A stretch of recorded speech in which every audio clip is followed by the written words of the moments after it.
The air smelled like rust and smoke. Old wires hung from broken lights. Flickering above the narrow market path, this was Sector 9, a forgotten corner of the galaxy where the rich never came. Only the desperate, the poor, and the unwanted lived here. Jay walked slowly through the crowd. He wore a dark brown jacket and kept his head down. His boots stepped over garbage and spilled oil. He had been here before, but this time, something felt different. Vendors shouted all around him. "Cheap fuel," one yelled. "Alien teeth." "Good luck charms," said another. Jay ignored them, his eyes scanning left and right. He was not here to buy junk. He was looking for spare ship parts, maybe some food. Then he heard laughter. Cruel laughter. Jay turned his head. A small crowd had gathered near a metal cage. Inside it, curled up like a ball, was a girl.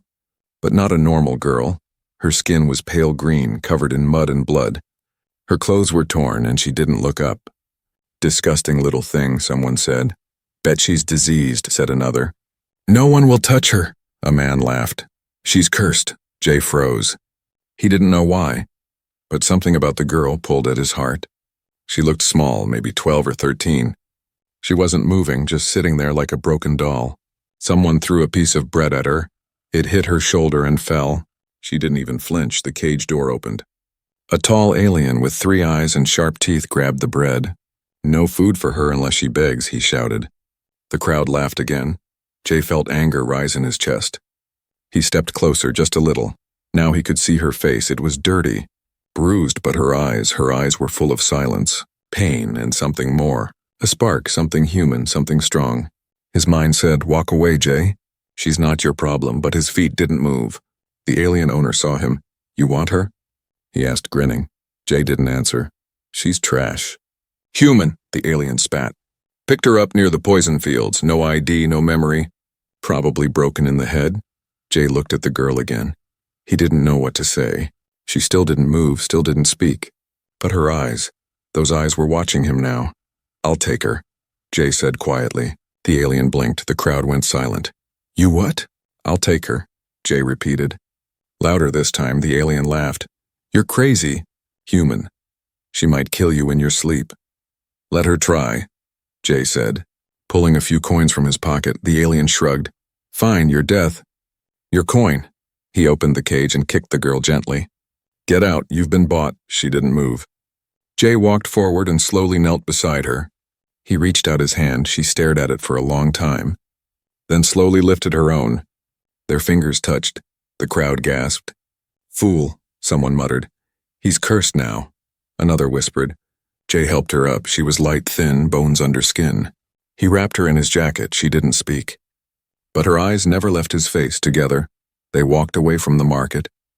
The crowd moved aside. No one dared touch them. Jay led her to his small ship parked nearby. As they walked, she held his jacket tightly. Her feet were bare and dirty.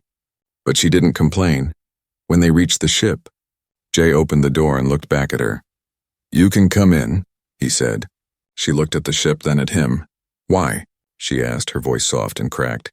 Jay blinked. It was the first time she spoke. "Why?" "What?" he asked. "Why touch me?" she asked, almost in a whisper. "No one ever does." Jay didn't have an answer, so he said the only thing that came to his mind. "Because someone should." She nodded slowly and stepped into the ship. The door closed behind them outside. The market kept laughing and selling inside. Something had already begun to change. A broken girl had found the first piece of kindness, and a man who walked alone had just made the most dangerous choice of his life.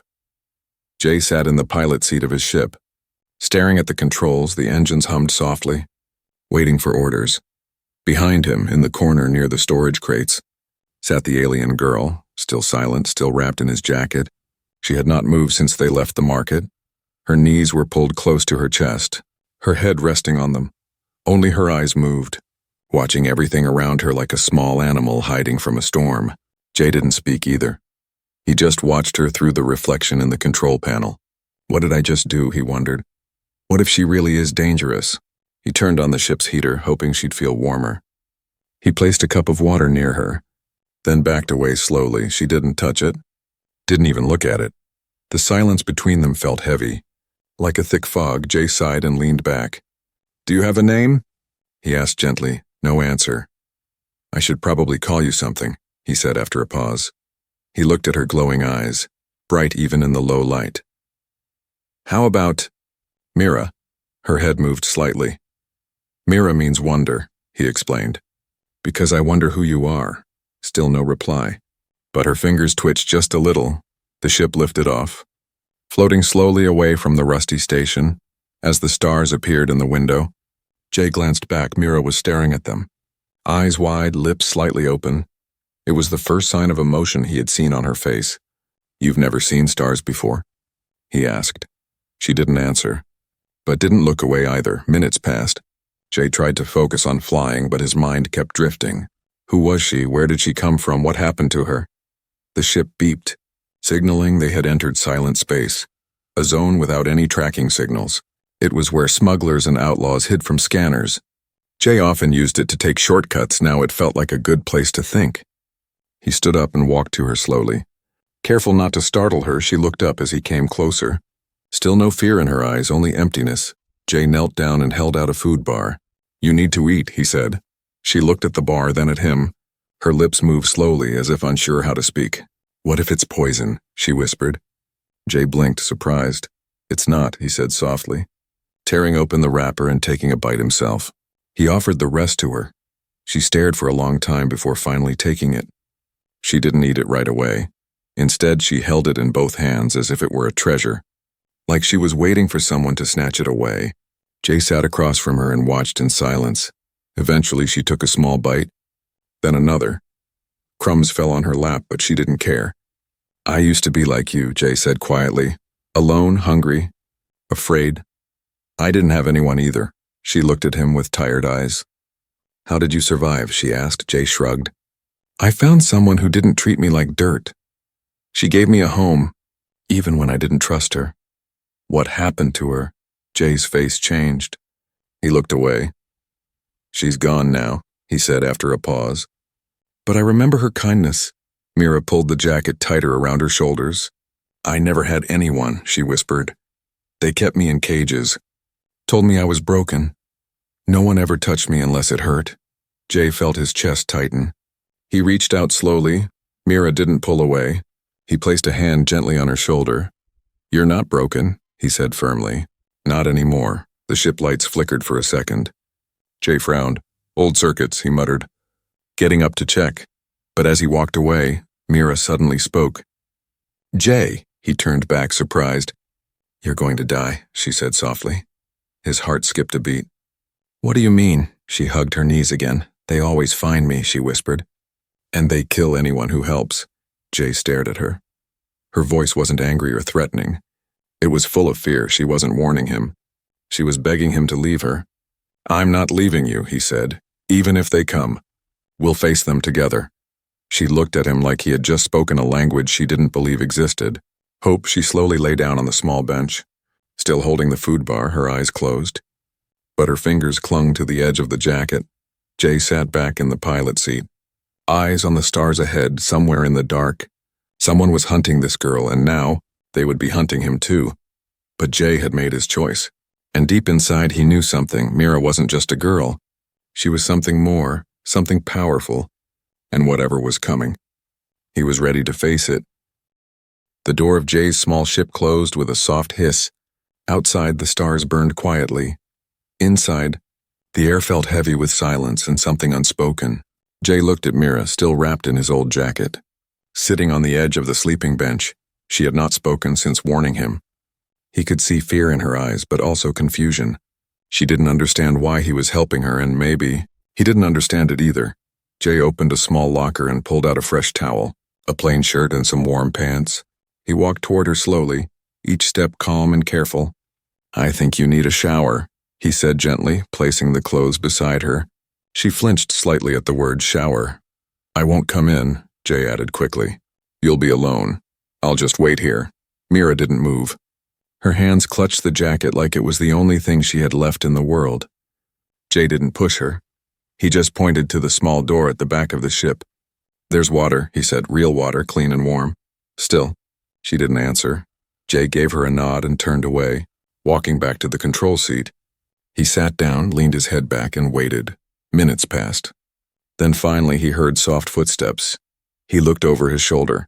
Mira was standing near the bathroom door, her eyes unsure, her body shaking. She opened the door slowly and stepped inside. Jay closed his eyes and whispered to himself, "Please let her feel human again." The sound of water began to flow. At first it was fast, then slowed down. Mira stood under the stream, her eyes closed tightly. Her hands didn't move. She just let the water hit her skin. She had never felt anything like this before. Warm, soft, not painful. It wasn't like the cold chemical sprays in the lab cages. It wasn't like the dirty rain on the streets. It was gentle, it felt safe. Slowly she moved her fingers. Touching her arms, dirt came off in dark lines. Mud, old blood, dust, everything she had carried for so long. The water turned brown, then red, then clear again. She looked down at her own body and froze. Strange glowing lines were now visible across her skin. They shimmered like stars beneath her pale green surface. Curved marks on her arms, her chest, her back like symbols she didn't know what they meant, only that they had always been there, hidden under the filth. Suddenly, her eyes filled with tears, but she didn't cry loudly. She just let them fall, mixing with the water. It felt like she was washing away her pain too. Little by little, Jay waited outside, not moving. He stared at the empty space outside the window. His heart was strangely quiet. He had done many things in his life, some good, some terrible, but this moment felt different. He didn't even know Mira's full story yet, but he already knew she had been hurt, left alone, treated like a monster, and now she was inside his ship, taking her first warm shower, maybe her first real kindness. When the door finally opened, Jay stood up. Mira stepped out, wearing the fresh clothes he had left. Her hair was damp and messy. Her skin was clean, but what caught his eye was something new. The glowing lines, bright and soft, moving like light beneath her skin. Jay blinked. "Are you hurt?" he asked carefully. She shook her head. "No," she whispered. These were always there. Jay stepped closer, eyes wide. "I've never seen markings like this." She looked down. "They only show when I feel safe," she said softly. Jay didn't know what to say, so he just nodded and handed her a cup of hot tea. She took it with both hands and sat down again. "I used to dream about this," she whispered. Jay looked at her. "What?" "Being clean," she said, her voice trembling. "Not smelling like blood or garbage, not feeling like a thing." Jay sat beside her. "You're not a thing," he said. "You're Mira." She looked at him, her eyes full of something new, something warm. "I don't know who I am," she admitted. "I don't remember where I came from, but I remember being taken." Jay stayed silent, letting her speak. "They said I was special," she continued. "But then they hurt me. They ran tests, filled me with wires, burned my skin. They said I was a mistake." Jay clenched his fists, his jaw tight. "No," he said. "You're not a mistake. You're a survivor." Mira looked down at her glowing arms. "I think they were afraid of me," she whispered, "and maybe I'm afraid of me too." Jay placed a hand gently on her shoulder. "Then we'll figure it out together," he said. "No labs, no cages, no chains." She closed her eyes, tears falling again, but this time not from pain, from something else. Something soft, something close to hope. Outside, the stars blinked in silence. Inside, a new bond had begun. A girl who had been called dirty, broken, and dangerous now sat clean and calm beside someone who saw her differently. But far away in the dark, something else had noticed her light. And it was coming closer. The next morning, the hum of the ship's engine filled the silence. Jay sat in the pilot's seat, staring at the navigation map. They had traveled far from the market, past abandoned mining stations and broken satellites. For the first time in days, there was peace. Mira was still asleep, wrapped in a blanket near the corner. The glowing marks on her arms were dim now. Like fading stars, Jay smiled quietly. She looked almost human when she slept. Almost safe. He turned back to the control panel, checking the ship's systems. Fuel low, water low, food almost gone, he sighed. "We'll need supplies soon," he muttered. But before he could finish, a red light flashed across the screen. "Alert, unregistered passenger detected. Report immediately to Central Command." Jay frowned. The message blinked again and again. He tried to override it, but another window popped up. "Class Z escapee confirmed." Bounty active, his blood ran cold. He looked back at Mira, still asleep. "Class Z escapee," he whispered. "What are you?" He turned off the alarm quickly, but it was too late. The communication system lit up, an incoming call. Jay froze, then pressed mute. A voice came through the speaker. Low and metallic, Pilot Jay Corvin. Your ship has been flagged. You are carrying a fugitive of the Empire. Land immediately or face destruction. Jay's heart pounded. He shut off the comm link and whispered to himself. Not today. He jumped from his seat and ran to Mira. Mira, wake up, he said, shaking her shoulder gently. Her eyes opened fast, glowing faintly.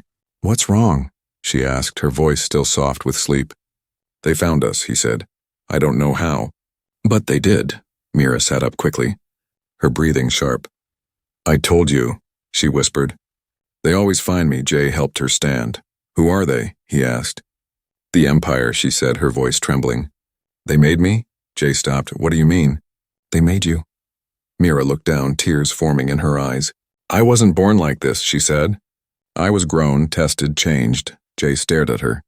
Speechless, she continued. They called me Project Mirana 7, a prototype. They wanted to build soldiers who could heal, adapt, and survive any world. But when they saw I could think and feel, they called it an error. Jay felt anger rise inside him. So they tried to destroy you. Mira nodded slowly. They killed the others, I escaped. Before Jay could reply, the ship shook violently. A loud alarm screamed through the cabin. Incoming drone signal, hostile lock. Mira grabbed Jay's arm. They're here, she whispered. Her voice shaking, Jay rushed to the controls, pulling levers and pressing buttons. Hold on, he shouted. The ship lurched forward, speeding into the dark through the window. Jay saw it, a Silver Empire drone, fast and deadly. It fired a plasma beam that barely missed their wing. The whole ship rattled, panels sparking. Jay cursed. We can't outrun them for long. Mira closed her eyes, breathing fast. There's a way, she said quietly. Jay turned. What way? She touched the side of her head. There's a signal chip inside me. It's how they track me. If you remove it, they'll lose us. Jay stared at her. Remove it? Where is it? She pointed to her neck. Just under the skin. Jay's stomach tightened. I can't do that without tools, he said. The ship jolted again, lights flickering. Another shot grazed their tail. We don't have time, Mira said, her voice rising. She reached into her pocket and pulled out a small metal shard. Use this. Jay shook his head. That's too dangerous. She met his eyes. It's the only way. Jay hesitated only a moment. Then he took the shard and knelt beside her. Mira, this will hurt. She nodded. Do it. He pressed the shard against the spot on her neck and made a small cut. Mira bit her lip but didn't scream. A small piece of metal flickered under her skin. Glowing red, Jay pulled it out quickly. His hands shaking, the ship's radar suddenly went silent. They lost us, Jay said, panting. Mira's breathing slowed, her body trembling. Jay pressed a cloth on her neck. You're safe now, he whispered, but Mira shook her head weakly. No one's ever safe from them, she said. They don't stop. They don't forgive. Jay looked out the window, nothing but stars. For now the danger was gone, but he knew she was right. They would come again, stronger, faster, because whatever Mira was, she wasn't just an experiment. She was something the Empire feared. He turned back to her. She was pale, her eyes half closed. He carried her gently to the sleeping bench. Rest, he said softly. You're safe with me. She looked up at him, her voice faint. You'll die for me, Jay. He smiled sadly. Brushing her hair aside, maybe, he said. But not today. Outside, the stars drifted quietly through endless space. Inside the small ship, one human and one hunted girl floated together. Both running from a past that refused to let go. Both about to learn that kindness could be more dangerous than war. Jay's ship drifted silently through empty space. The radar screen showed no threats. No blinking red lights, no beeping warnings. But Jay didn't relax, he knew better. Mira lay on the sleeping bench, her neck bandaged, her breathing soft but steady. The tiny tracker chip he had removed now floated inside a sealed box on the floor. Jay had planned to destroy it, but something about it felt dangerous, as if crushing it would trigger something worse. He glanced at Mira. Her glowing skin was dim again, almost invisible in the low light, but Jay knew her silence hid something powerful. He sat in the pilot's seat, eyes scanning the stars. He needed a place to hide, to rest, to think. The ship's fuel was running low, and supplies were almost gone. Just then, a flashing dot appeared on the screen. A rogue asteroid field. Old mining colonies once dug deep into those rocks. Now they were just forgotten tunnels and shadows. Jay took the chance. He steered the ship toward the dark rocks, hoping no one would follow them there. As they entered the asteroid belt, the ship's sensors buzzed quietly. Fragments of old metal floated nearby. Rusty tools, broken machines, cracked helmets. It looked like a graveyard. Jay found a hollowed-out tunnel in one of the larger asteroids. He slowly guided the ship inside, lights off, engines low. The ship rested quietly in the cave, like a sleeping animal safe. For now, Jay stood and walked back to Mira. She was awake now, her eyes watching him. "Where are we?" she asked softly. "Old mining field," he said, handing her water. "Dead place," she drank slowly. "Why here?" "Because dead places don't scream," Jay replied. "Dead places don't send signals," Mira gave a small nod. She stood slowly, holding the wall for balance. "I feel different," she said, looking at her hands. "Stronger, but not sure why." Jay looked at her glowing skin again. "Those marks," he said, "they react to your feelings." "Right," she nodded. "When I'm scared, they shine. When I'm angry, they burn." Jay watched her carefully. "What happens when you're happy?" he asked. Mira blinked. "I don't know," she whispered. "I've never been happy." His chest tightened. He turned away, not wanting her to see the pain in his eyes. "You should try," he said quietly. One day, an hour passed. Jay worked on scanning for hidden messages or heat trails. He didn't see the blinking red dot on the far side of the asteroid. Not yet. Outside, deep in the shadows, a drone ship hovered, silent, scanning, hunting, its eyes red, its body like a spider made of steel. It had found them inside the ship. Mira touched the cave wall. It was smooth and cold. But when she placed both palms on it, something strange happened. The wall lit up just a little, like it remembered her. The stone pulsed beneath her hands. Slow and deep, she gasped and stepped back. Jay ran toward her. "What happened?" he asked. I don't know," she said. The wall spoke. Jay frowned. "It's just an old rock." "No," she said. Placing her hand again, this time the glow was brighter. "There's something inside." Jay grabbed a scanner and pointed it at the wall. "Underground chamber," he read aloud. "Deep beneath us. Buried tech. Maybe old mining systems." Mira's eyes locked on his. "No," she said, "it's not human." Suddenly, a loud noise echoed through the cave, a deep mechanical growl. Jay turned to the ship's radar. Red lights flashing. 1, 2, 3 enemy signals. "They're here," he whispered. Mira stepped back, her marks glowing again. "We have to run." Jay shook his head. "We can't outrun 3 ships in this field. We'll crash." Mira looked at the glowing wall. "I can try something," she said. Jay stared at her. "What?" "I don't know," she replied. "But the cave is alive. And it remembers me." Jay gave a small nod. "Try," he said. She placed both hands flat on the stone. Her body shook as the glow spread from her fingers into the cave walls. The entire asteroid lit up like it was waking from sleep. Outside, the drone ship stopped. Confused, the rock around them shifted, moved, and then collapsed. Jay grabbed Mira and ran toward the ship. "Get in!" he shouted. The asteroid shook, sharp rocks falling. The tunnel behind them cracking apart. The drone ships tried to fire, but the stone closed over them like a mouth. Silence returned. The ships were gone, buried, crushed. Inside, the light slowly faded.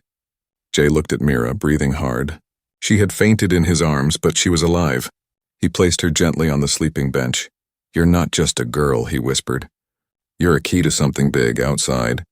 The cave walls returned to silence, but something ancient had been touched. And somewhere deep inside the asteroid, something else had opened its eyes. The air inside the ship was thick with silence. Everything around Jay had stopped moving. The dust had settled. The shaking had ended. But the feeling in his chest, and it stayed. He sat beside Mira, wiping the sweat from her forehead with a soft cloth. Her face was pale, her breathing slow but steady. She hadn't woken up since the cave swallowed the enemy ships. Whatever power had moved through her, it had drained her. Jay looked down at his hands. They were still shaking. Not from fear, but from awe. He had seen strange things before, but this was different. She had controlled the cave, moved stone like it was alive, destroyed 3 war drones without lifting a weapon. What was she? He walked to the pilot seat and checked the radar. Still no signals. The enemy had been buried for now. Jay opened the food locker and warmed a small bowl of broth. He brought it back and placed it near Mira. then sat beside her again, waiting, hoping minutes passed. Then finally she moved. Her fingers twitched first. Then her eyes blinked open, slow, glowing faintly. Jay leaned closer, smiling gently. "Hey," he said softly. "You're awake." Mira looked around, confused. I don't remember," she whispered. "You don't have to," Jay said. "You're safe." She tried to sit up but winced. Jay quickly supported her back. "You used too much energy," he said. "You need to rest." She looked at her arms. The glowing lines were brighter than before, steady, strong. "I felt it," she whispered. "Felt what?" Jay asked. "The cave," she said, eyes wide. "It was listening to me. It was waiting." Jay blinked. "You mean it was alive?" She nodded slowly. "Not alive like us," she said, "but full of memory." "Old memory," Jay frowned. "You're saying the cave recognized you?" "I think so," Mira whispered. "Or maybe, what's inside me?" Jay sat back, trying to make sense of it all. "Mira," he said slowly, "what if your power is more than just a weapon? What if it's a signal?" She looked at him. "A signal," Jay nodded. "To something ancient," he said. "Something the Empire didn't understand." Mira looked down at her hands. "I was never supposed to be free," she whispered. "They created me to obey, to serve, to be silent. But when I started dreaming, they called me a defect." Jay felt anger rise in his chest. "You're not a defect," he said. "You're a miracle." Mira's eyes met his, and for the first time she smiled. A small, fragile smile, but real. Jay smiled back. He picked up the bowl of broth and held it to her lips. She drank slowly, her eyes still watching him. "I never trusted anyone before," she said. "I never had a reason to." Jay's voice softened. "You do now." Just then the ship lights flickered. The console beeped, a soft warning. Jay walked to the controls. "A power spike," he muttered. He turned to Mira. "Did you feel something just now?" Mira shook her head. "No," she said, "but something's changing." "Inside me." Jay sat across from her. "Tell me." She took a deep breath. "When I touched the cave, I didn't just move stone. I saw something." Jay leaned closer. "What did you see?" "Stars," she whispered. "A map of stars spinning like fire. And a voice. Not in words, but feeling. It said, 'Awakened.'" Jay's eyes narrowed. "That word," he said, "what does it mean?" "I think," she said slowly, "it means I've started something." A cold chill ran down Jay's spine. "If the Empire knew," he whispered, "they'd come with everything they've got." "They will," Mira said. "Calm now. But I'm not afraid anymore." Jay looked at her, truly looked. She wasn't the scared, dirty girl in a cage anymore. She was still young, still fragile, but something inside her had changed.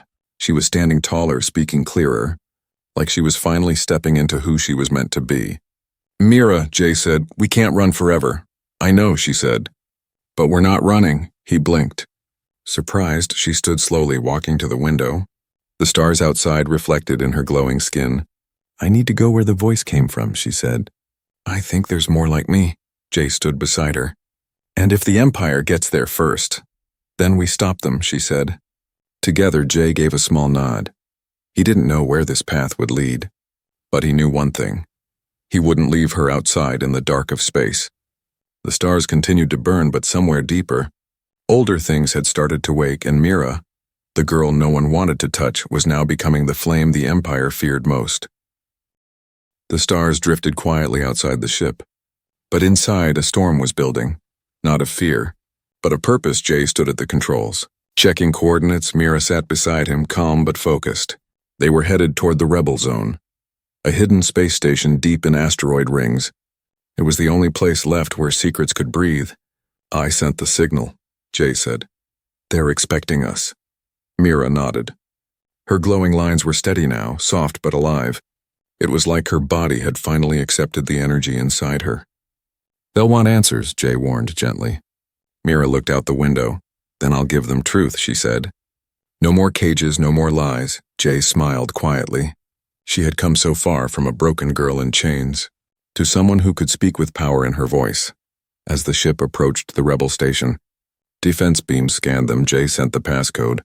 The giant iron doors opened slowly, letting them in. The landing was smooth as they stepped out. Armed guards waited, but not with guns raised. A woman in a black uniform stepped forward. "You brought her," she said, eyes locked on Mira. Jay nodded.